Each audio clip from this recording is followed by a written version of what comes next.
Now going through here as well, you've got the tinnitus function too. So this is what I spoke about with my dad, where he's had trouble hearing.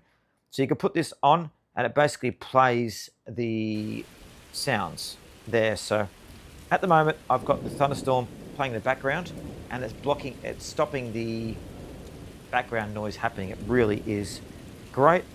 Now, if we go here as well, we've got environmental noise cancelling too, which is a key feature. So as you can see, current environmental noise is 50. That's basically me talking. I'll be quiet. And now if I go loud like this, you can see it goes up. So it shows you the environmental noise you're working in.